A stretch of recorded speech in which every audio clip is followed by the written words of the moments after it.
welcome! Time to talk about modal verbs, but in this case about the negative options. So here we have this interesting chart. Well, for negative options, of course, we use a subject, as in affirmative sentences. But for the negative options, you need to use the correct auxiliary. In this case, done or doesn't. After that, we use the modal, have to, and a complement. So come on, let's see the first part.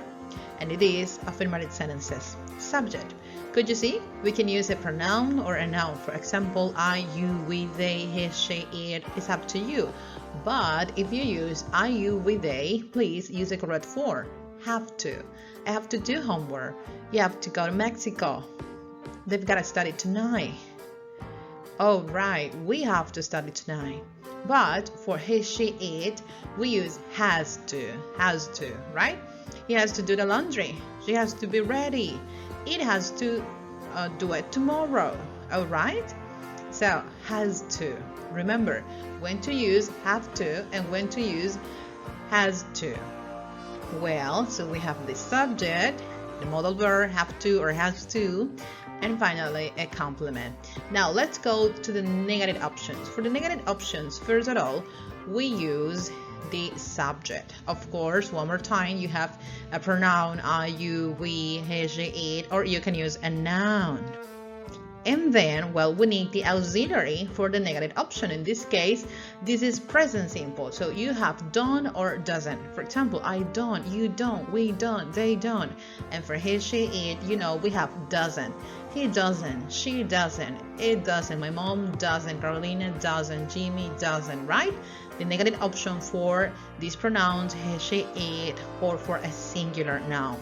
Well, then we need the modal verb, have to. I don't have to, you don't have to, they don't have to, she doesn't have to, he doesn't have to, it doesn't have to, right? Could you see have to is the same for all. We only change the auxiliary. And after that, please use a complement. So come on, let's see the whole sentence here. I don't have to make the bed. You don't have to do the project. He doesn't have to go to Canada. She doesn't have to go to a party. It doesn't have to do well, right? So please, in a complement, use a verb in base form and the rest of the sentence. So when you say I have to, and then what is your obligation? I have to do homework. You have to go to Mexico. She has to study tonight.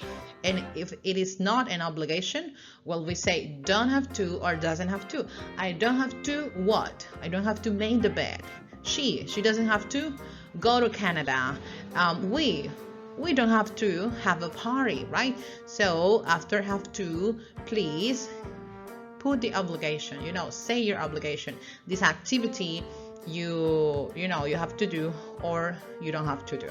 Well, so that's it. One more time, subject, auxiliary for the negative options, have to, and a complement. So come on, now follow this amazing generator and make your own examples. There you go. Talk about your obligations or not.